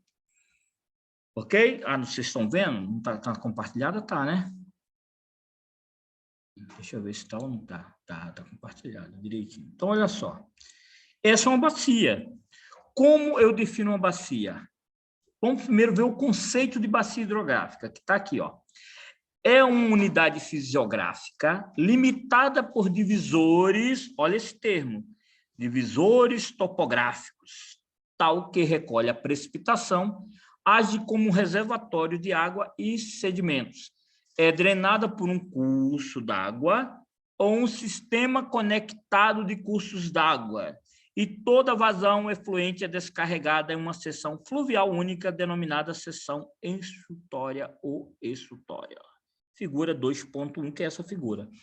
O que significa? Divisores leiam-se por montanhas, ou seja, áreas altas e o rio passa no meio e tem as suas nascentes. Só que pode ocorrer do rio não ter esses divisores físicos, né? Tipo, vou dar um exemplo, Rio de Planície. Os divisores dela é um limite que você vai ter mais ou menos o lugar mais alto, as cotas, algumas elevações, mas você não consegue distinguir olhando, ó, a montanha está ali, está certo e tal. É muito pouco, você vai ter que tentar pelas cotas, pelas elevações. Bom, o que nós temos aqui nesse? Olha só. Eu tenho uma nascente aqui, outra nascente, outra nascente. Aqui, isso aqui são as nascentes, ó. Então, teoricamente, são os lugares mais altos. Tá vendo? Ó, isso aqui quase não tem montanha. Como é que ele vai estar separado? E você vai separar ele por aqui, ó. Ó, esse daqui faz parte de outra bacia. A bacia é esse daqui, ó. O rio principal é esse que tá vindo aqui, ó. Esse é o rio principal, ó. Tá vendo? E ele tem os seus braços, ó. Vários braços, que são várias nascentes que carregam ele, ok? O formato da bacia hidrográfica, geralmente ele se parece com uma pera, com uma bola murcha, percebeu que parece uma bola murcha? E ele fecha no rio maior, tá vendo? Ó, o rio principal aqui, ó. Então, eu tenho uma bacia aqui, eu vou ter uma outra bacia aqui desse lado, beleza? Então, essas são as bacias hidrográficas. Olha os divisores aqui, tá vendo? Divisor topográfico, são os lados mais altos, E eu tenho também um divisor freático, ou seja, onde a água geralmente dá uma brotadazinha aqui também, mas o rio fica aqui, ó. Ok? Então, os divisores topográficos são condicionados pela topografia e limitam a área onde provém o deflúvio superficial da bacia. Ok? Os divisores topográficos necessariamente contornam a bacia, ou seja, as curvas de níveis, leiam-se curvas de níveis, né? Contorna a bacia, entendeu? E consiste na linha de separação que divide as precipitações que caem nas bacias. Ok? Aí aqui tem, de acordo com Vilela e Matos, né? Esses dois, vamos falar aqui, né? O divisor topográfico segue uma linha rígida em torno da bacia, atravessando o curso, ou seja, ele vai ter um momento que ele vai atravessar o curso d'água no ponto de saída. Esse divisor une os pontos de mínima cota entre bacias, o que não impede que no interior de uma bacia existam picos elevados, ou seja, o mais que eu estou usando aqui, no meio eu posso ter uns pontos mais elevados dentro, nada impede isso, ok? Olha aqui um desenho clássico dessa bacia, tá vendo? Aqui eu tenho os lados da montanha, tá vendo? E aqui está as nascentes se interligando e vem toda a bacia. Tá vendo? Aqui eu estou na montante e aqui eu estou na jusante. Perceberam? Nascente, tá vendo um aqui da montante e descendo para a jusante. E aqui eu tenho as classificações, ó. Escoamento global, as bacias de drenagem podem ser classificadas em, de acordo com Christoph Flery e a Plümer, exorreicas, endorreicas, arreicas e criptorreicas. Parece aquele negócio de... Estou com diarreia. Né? A exorreicas, quando o escoamento da água se faz de modo contínuo até o mar, ou seja, a água está indo vai até o mar, chega de lá e vai embora. Então, esse item aí. Quando as bacias desaguam diretamente no mar, né? Uma bacia que está perto do mar, ali, aquele rio. Endorreica, quando os drenagens, né, são internas e não possuem escoamento até o mar, desembarcando uma lagoa. Vamos supor, eu tenho uma lagoa, essa água vai deságua na lagoa, ou dissipando-se nas areias do deserto, ou perdendo-se nas depressões cársicas. Arreicas, quando não há qualquer estruturação em bacia, como nas áreas desérticas, ou seja, tem uma bacia, mas ela ali acaba naquilo mesmo, né, principalmente deserto. E criptorreica, quando as bacias são subterrâneas, né? Como nas áreas cársicas. Delimitação de uma bacia hidrográfica, né? Se dá a partir de uma planta planialtimétrica, tá vendo? Aí eu tenho uma planta planialtimétrica na qual é traçada uma linha divisora de água. É aquele caso que eu falei, eu não tenho também uma serra, mas eu tenho uma planta planialtimétrica que mostra mais ou menos os limites. Eu consigo também formar uma bacia, figura 2.4, que é essa daqui, ó. Tá vendo? Para o traçado do divisor de uma bacia, deve-se considerar, de acordo com Pedrazi, o DA, não corta nenhum curso d'água. Os pontos mais altos, pontos cotados, geralmente fazem parte do DA, né? Divisor de água. O divisor de água não deve passar igualmente afastado quando estiver entre duas curvas de nível. O divisor de água deve cortar as curvas de nível o mais perpendicular possível, ok? Então, aqui, curvas de níveis, ó. Então, o rio passa por aqui, né? Tem aqui a caracterização da bacia, você pode, área de drenagem, também você pode, fator de forma, usar esse cálculo para definir o coeficiente de compatibilidade, né? É o perímetro da bacia e a circunferência de um círculo, igual à da bacia. Ok? Áreas de drenagem, mais importante da bacia, consiste na área plana inclusa entre os divisores topográficos a limites. Aqui está mostrando mais ou menos o formato dela, tá vendo? A bacia A, bacia B, o cálculo para definir ela, mas se pode fazer pela curva de nível também, né? Sistema de drenagem indica a maior ou menor velocidade com que a água deixa a bacia hidrográfica. Ordem dos cursos d'água. Isso é maneiro. Uma coisa... Ó, Leandro cuidando do neném. Tá vendo? Danadinho. É menino ou menina? Não, isso é o quê? Tá comendo danado, ó lá. Jogando, mandando ver, tá vendo? Deixa para mim também, cara. Eu gosto de um x-tudo, hein? Desligou a luz. Não, tem que aproveitar agora que o Miguel me deu uma trégua, cara. Então, vamos lá. Olha só. Quando o curso d'água, a classificação é para a gente saber o grau de ramificação dentro de uma bacia, né? A ordem, quem é o rio principal, quem é o outro rio. Então, a gente fica sabendo, é mais uma classificação, né? Entendeu? É um método, nós usamos esse método de xaralá. Xaralá, xaralá, vamos lá. Tá vendo? Os canais primários nascentes são designados de primeira ordem, ou seja, nasceu, primeira ordem. A junção de um de primeira ordem com outro de primeira ordem gera um de segunda ordem. Olha como isso é fácil, isso é tetinha, né? Então, tem um de primeira ordem, juntei com outro de primeira ordem, ou seja, é só vocês pensarem o seguinte, a água da nascente, quando ela nasce, é aquele brotamento, aquele, ó, só vê um formular assim, aquela coisa, negócio molhado e vai descendo. Só que em outro lugar também acontece o mesmo fator. Aí, quando eles se encontram, tu já vai ver que num determinado momento já está um volume maior. Então, ele passa a ser segunda ordem. Pode ser perto, como pode ser uma distância maior, né? Eu tenho um de segunda ordem com outro de segunda ordem. Aí, claro que o volume vai estar maior, bem maior. Ok? Aí, eu tenho de segunda com segunda, vira terceira ordem.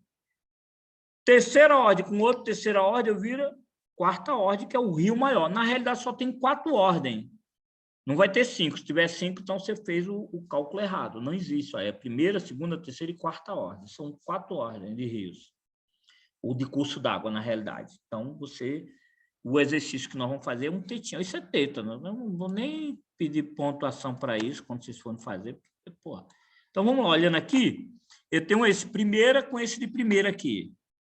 Né? Essa nascente com essa outra nascente aqui. A partir desse pedaço, ele virou segunda ordem.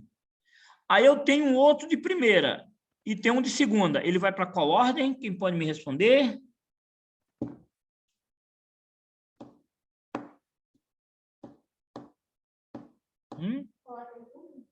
Eu tenho um de segunda ordem aqui, ó. E encontrei um outro de primeira ordem. A próximo pedaço vai ser de qual ordem?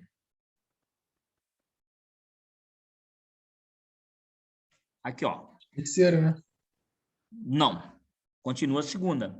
Porque para ser terceira é só do 2 com 2. Eu estou um 2 com 1. Ah, tá, 2 com 1, entendi, 2 com 2.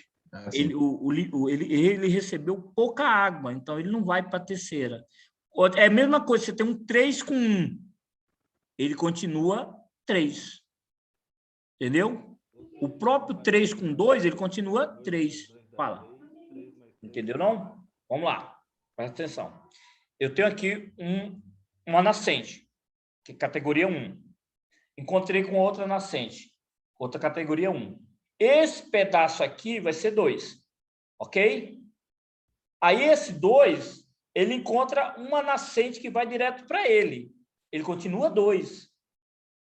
Porque o volume foi pouco. Aí, nesse pedaço aqui, ele encontrou, teve um outro pedaço que era 1 com 1, que virou 2. Então, ele encontrou um outro 2. Eu estou vindo com 2 e encontrei um outro 2. Ele vira 3. Entendeu? Aqui, ó, olhando para a figura. Vamos lá, deixa eu clicar na figura que você vai entender. Eu tenho esse aqui que é 1, nasceu. Eu tenho esse outro aqui que é outro 1, nasceu. Aí, esse trecho daqui até aqui está 2. Aí, ele iria mudar aqui, só que aqui é 1. Então, 2 com 1 continua 2. Aí, vou para esse outro braço. Eu tenho um braço de 1 com outro de 1. Esse pedaço é 2. Quando esse que está vindo 2 agora encontra um de 2, ele vira 3. Aí, esse de 3, vamos ver o outro pedaço. Você tem sempre que analisar de pedaço a pedaço. Eu tenho uma nascente que é 1 com outra nascente que é 1. Então, ela é 2. O 3 encontrou 2, continua esse pedaço aqui, 3. Aí agora eu tenho que olhar esse elemento aqui. Parei aqui.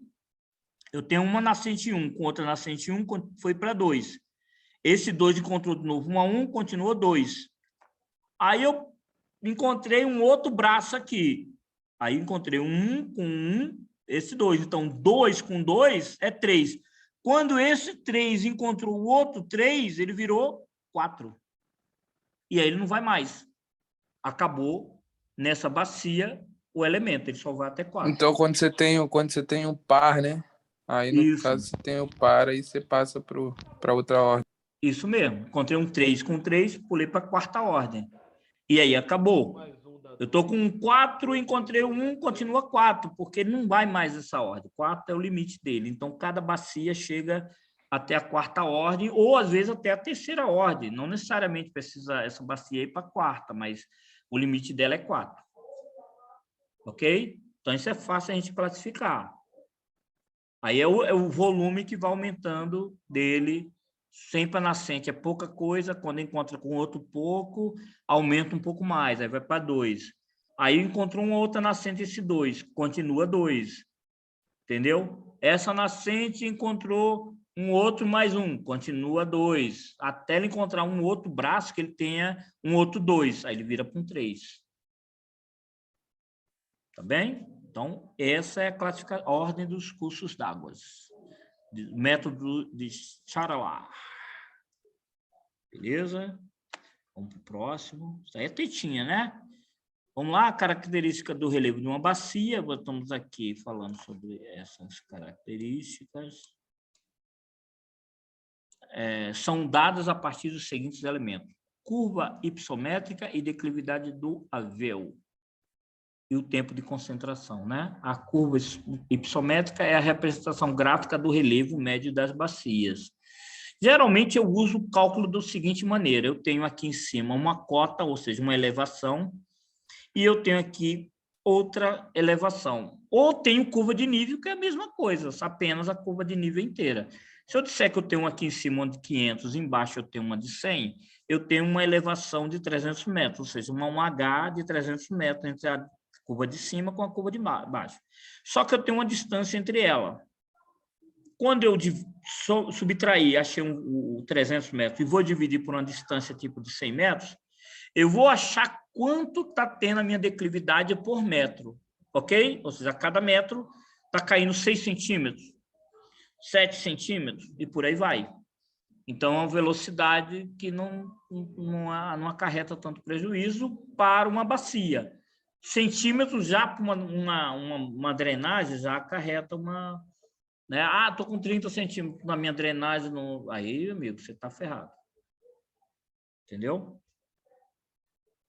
Não. Então, aqui está a importância de conhecer a água de precipitação. Então, a gente procura saber quanto cai de chuva, né? Qual a precipitação anual de um determinado local, né? Para poder a cidade de Vassoura, qual a precipitação dela nos últimos 10 anos. Aí eu tenho uma tabela que vai me dizer. Como eu também uso um programa chamado Hidros, Hidros. Esse programa Hidros, ele calcula nos últimos 10 anos os coeficientes que eu preciso. Ok? Então, quanto maior a declividade, maior será a velocidade de escoamento. Ou seja, uma bacia que eu tenho uma declividade maior, o escoamento dela é mais rápido. Uma bacia que eu tenho uma declividade muito... O escoamento dela vai ser demorado. Então, é problemático. Também. Temos a precipitação, né? Qual os objetivos desse capítulo? Definir o processo de precipitação, apresentar as peculiaridades e propriedades do processo de precipitação e apresentar os meios para a sua quantificação. Deixa eu puxar esse negócio, que tem sempre que estar puxando. Então, fica embaixo, fica em cima. Pô, tigre. Conhecer o processo de precipitação. Eles deveriam ter um negócio nesse Zoom, que, tipo assim, não estou usando, ele desaparece, esse braguete.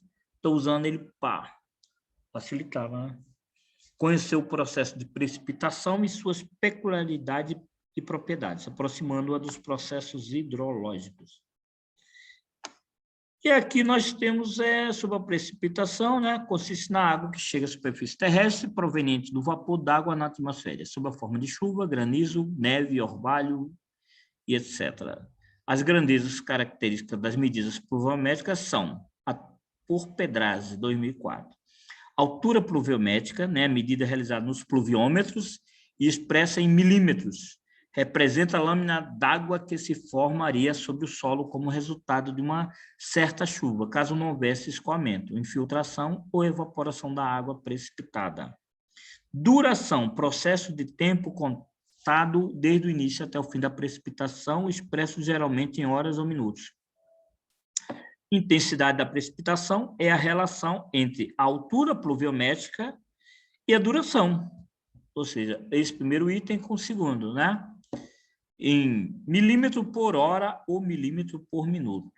Milímetro por hora, tá? Entendeu? Para as condições climáticas do Brasil, onde a absoluta maioria da precipitação cai sob a forma de chuva, mais de 99%, gente, mede-se convencionalmente a precipitação pontualmente por meio de aparelhos chamados pluviômetros ou pluviógrafos. São José Tchau. E aqui estamos falando do pluviômetro. É um recipiente metálico dourado de uma superfície de captação horizontal delimitada por um anel metálico com volume capaz de conter as maiorias precipitações possíveis em um intervalo de 24 horas. Há vários modelos de pluviômetro em uso no mundo que diferem pelos detalhes construtivos. No Brasil, mais difundido é do tipo Ville de Paris, de Saint-Étienne e Nugget. Está aqui, ó. Modelo de pluviômetro do tal de Ville de Paris. Ele recebe a água e eles ficam medindo a intensidade dela. Entendeu?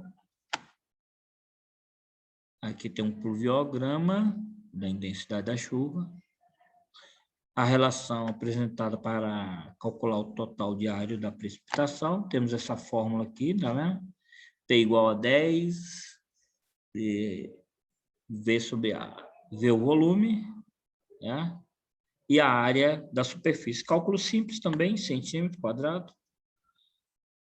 Método da média aritmética, também nós temos aqui o método Tincksen e média dos isoletas, precipitação média. Aí tem aqui, dizendo que esse método é para bacias menores que 5.000 km². A gente vai calcular nossas áreas de bacias, ok? Primeiro, 2 pontos adjacentes, tem um método aqui de Thyssen, né? Os polígonos são traçados da seguinte forma: 2 pontos adjacentes são ligados com um segmento de reta para definir a nossa área, tá vendo? Esse é um método. Terceiro procedimento é realizado para um posto qualquer, ponto R. São os polígonos de Thyssen, ok? Isoleitas, né, são linhas indicativas da mesma que trabalha com cota, tá vendo? Ponto A, ponto B. Ligado entre as isoletas. Liga-se uma semi-reta, 2 pontos adjacentes, colocando suas respectivas alturas pluviométricas. Aqui acho que não vai dar para a gente ver o vídeo não, né? Praticamente eu preciso de meia hora para gravar a aula, vou parar 9h30, gente, porque da última vez ontem que eu fui parar 10 horas, eu parei a aula ontem. Sabe o que aconteceu? Os caras querendo limpar aquela coisa e sair, e eu segurando os meninos, entendeu? Porque eu tinha que esperar o troço gravar. O troço gastou de 10 horas, só parou 10h35. Demora muito. 9h30 daqui. 9h25 eu paro aqui. Então não vou entrar no vídeo hoje. Eu queria que vocês dessem uma olhada. Na próxima a gente vê sobre Guerra das Águas. Aí eu passo o exercício para vocês, né? Vou terminar aqui sobre a transpiração, o evapotranspiração, que é bom e interessante para a gente ver esse componente, né? Aí eu termino praticamente o meu PowerPoint desse. Já fica prontinho para a gente poder adiantar. Tá ok, meninas? Então, não vou até no máximo 9h25 por aí. Senão não dá tempo. Quando der 10 e alguma coisa, leva 35 a 40 minutos para gravar a aula. Não digo nem postar no YouTube, que eu ainda tenho que depois fazer isso. As minhas outras aulas, eu tenho que depois pegar elas, direciono para o YouTube, mando o link lá no Ava e preparo aquilo tudo, só para vocês terem uma ideia da coisa. Nossa, abafado, hein? Mas vamos lá. Nós temos aqui no item 4 da nossa PowerPoint a evaporação, a transpiração e a evapotranspiração. O que é cada coisa? Então, vamos ver. Beleza? Então, nós temos o objetivo desse capítulo. Apresentar os conceitos de evaporação, transpiração e evapotranspiração. Apresentar as formas, aquisição de dados ou quantificação. E o objetivo de aprendizado é conhecer os conceitos dessas 3 coisas, né? E suas formas de aquisição de dados e quantificação em suas relações na manutenção dos processos hidrológicos em uma bacia. Ok? Vamos aqui. Evaporação é o processo pelo qual a água, né, acumulada nas depressões dos terrenos, ou seja, leia-se lagoas, barragens, cursos d'água, né, se transforma em vapor e retorna à atmosfera. As grandezas características da evaporação, considerando a engenharia hidrológica, são, de acordo com Negeti, 97, perda por evaporação, quantidade de água evaporada por unidade de área horizontal, geralmente expressa em milímetros, né? Então, essa perda na evaporação, intensidade de evaporação, velocidade com que se processa a perda por evaporação, geralmente expressa em milímetro por dia ou milímetro por mês. Como não pode ser medidas, a evaporação de um corpo d'água, como lago ou reservatório, é feita através de métodos indiretos em que se destacam. A transpiração consiste basicamente no transporte de água retida no solo até a superfície da folha, ou seja, a planta, né, eleva essa água até a superfície das folhas pela ação das raízes da planta e perda para a atmosfera na forma de vapor. A transpiração está limitada ao volume de água retida sob a ação das forças de capilaridade. Nagant. Evapotranspiração é o processo pelo qual a água retorna à atmosfera sob a forma de vapor por evaporação das superfícies líquidas ou da umidade do solo ou por transpiração da vegetação. É o conjunto de evaporação do solo mais transpiração das plantas, ou seja, o solo com a planta e muitas vezes pessoa também, né? Entendeu? Então, isso é transmitido para a natureza. Tá? Cobertura plana, potencial. Esse item é a nossa infiltração. Ok? Hein? Pode falar, Leandro. Perguntou? Hein? A tela está descompartilhada. Ih, caramba, gente, eu estava falando, não estava compartilhando com vocês? Pô, na hora dessa vocês me falam. Tá? Ué, aqui eu acho que tá. Pra mim também, tá tranquilo aqui. O pessoal falou que tá, menino. Desculpa, foi meu filho que eu vi aqui. Hein? Voltar? Assim. Tá, você quer o quê? Evaporação, transpiração e evapotranspiração. Passa um pouco. Aqui? Ou aqui? Ah, tranquilo. Fala, Marcos Paulo Ávila Chaves. Nome grande, hein? Tô aqui. Você, eu me lembro, você me falou que era transferido, né, da UF, né? Isso mesmo. Foi tu que falou, viu? Tem boa memória. Né? É melhor do que a minha. Ah, pô, 51 anos eu tô, cara. Fiz 50 aí.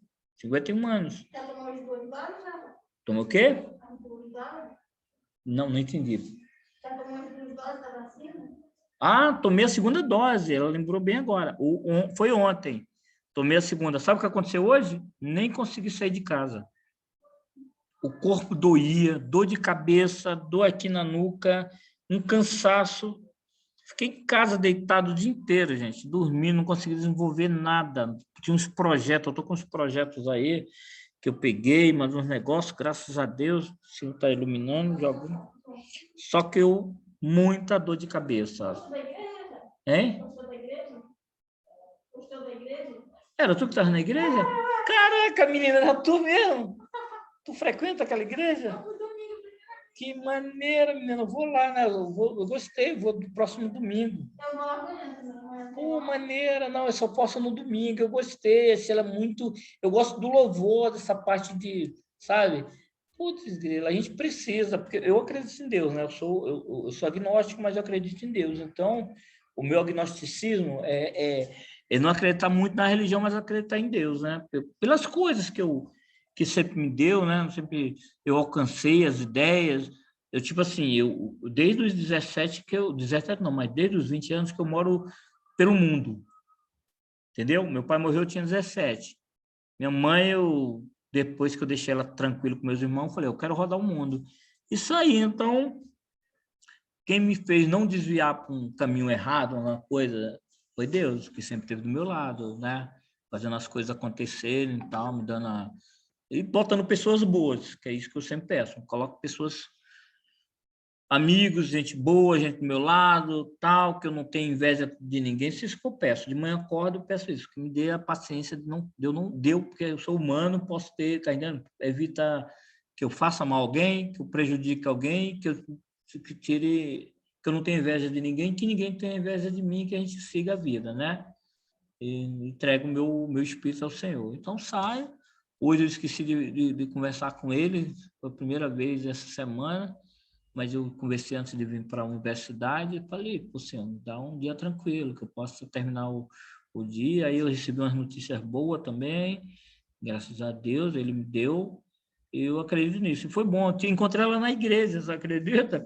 E eu não entendi que era ela, porque estava com um negócio da máscara aqui, e eu estava na igreja. Jesus, era tu mesmo, tu passou assim. Primeira vez que eu fui, eu estava no domingo à toa aí à noite, eu falei, pô, tem que ir para a igreja agradecer ao Senhor, qualquer igreja para poder me encontrar, né? Aí lembrei que o Gutinho me falou de uma que está tendo lá no Senai. Aí fui lá, foi maneiro, gente, me senti à vontade. Pô, o único problema é que eu não fui com blusa de frio, tava um frio do caramba, não tava? Aquela porta ali batendo, aí eu saí e fui embora perto do final. E teve o negócio da Santa Ceia, que como eu não sou membro, eu não pude participar, fui embora, né?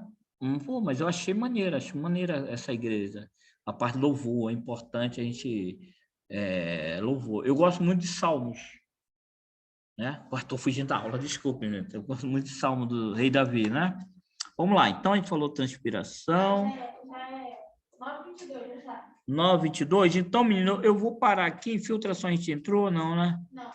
Então, eu falei até a transpiração, a infiltração, a gente fica para a próxima aula. Tem infiltração, a quantificação do escoamento superficial, a gente tem que falar, tá vendo? Tá vendo essa parte do escoamento superficial, o que acontece, posto fluidométrico, tem um cálculozinho arrumado aqui, ó, tá vendo? E tal, para a gente ver essas fórmulas, mas isso tudo a gente finaliza na próxima aula e ver o vídeo. Vamos ver junto o vídeo, porque tem um exercício para responder na hora e me entregar na hora, não é um exercício para levar para casa não, ok? Quem não tiver, não fará.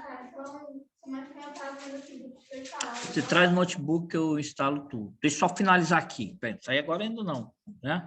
Então, meus queridos, foi um imenso prazer, eu fico contente de vocês estarem aí. Eu gostaria que vocês estivessem aqui na sala. A sala é ampla, tem um monte de carteiras aqui. Eu sei que tem diversos problemas, tá vendo? Teve uma aluna aqui, ó, assistindo Juliane, tá vendo? Na minha aula. Se vocês puderem aparecer, que a gente conta causos, né? E não me queiram mal, porque o objetivo não é prejudicar ninguém, nem fazer nada, é apenas passar o mínimo de conhecimento que a gente possa tem um estado crítico das coisas. Vocês não podem, não é porque a sociedade está aí assim que a gente pode criticar, reclamar, sugestionar, participar da vida, das coisas, falar, né? E ver as normas. Tudo você tem norma para se projetar, para se criar, e vai, né? Você tem norma até de setagem, você tem uma ideia? Qual a pena que eu uso para o cádio? Tem tudo direito isso aí, não é assim, não. E tem os que não fazem assim, fazem de moda maneira. Filhos, beijos para vocês. Até mais. Tem que salvar essa aula. Fala, professor, boa noite. Vocês colocaram o Valeu, nome lá? Araújo. Colocaram o nome Valeu. lá? Olha o nome lá no bate-papo, hein? Coloquei aqui. Nome com matrícula, hein? Boa noite, professor. Boa noite, pessoal. Valeu. Boa noite, meninos, queridos do meu Brasil. Boa noite. Isso, deixa eu... Falou, já. Valeu. Coloquei sim, Semana que vem eu Araújo. vou ver se tu arruma um carro pra eu ir assistir a aula aí, cara. Hein? Saiu. Fala, Carlos Cadu. Some não, Cadu. Nem falou nada, Cadu. Que isso? Vou puxar a tua orelha, hein, Cadu? Quando te encontrar, hein? Muda aqui pra mim. Hein? O Pizete? Vai Hã? fazer faculdade aí? O Pizete, ele tá, mas ele parou, não sei o que aconteceu, né? Se ele, tipo assim, deixa eu salvar aqui a coisa. Eu não sei o que aconteceu, se ele ficou chateado com alguma coisa, né? Ele sumiu, o Pizete, entendeu? Nunca mais encontrei com ele, não. Eu não sei quais as matérias que ele está fazendo, não. Né? Ele parou com o estágio lá, apesar que o estágio lá também era complicado. Porque, tipo assim, os moleques não recebiam nada e tinham que, né, fazer o serviço e tal. É complicado, entendeu? Vou ser sincero contigo. Deixa eu só finalizar aqui, para ela poder ficar salvando.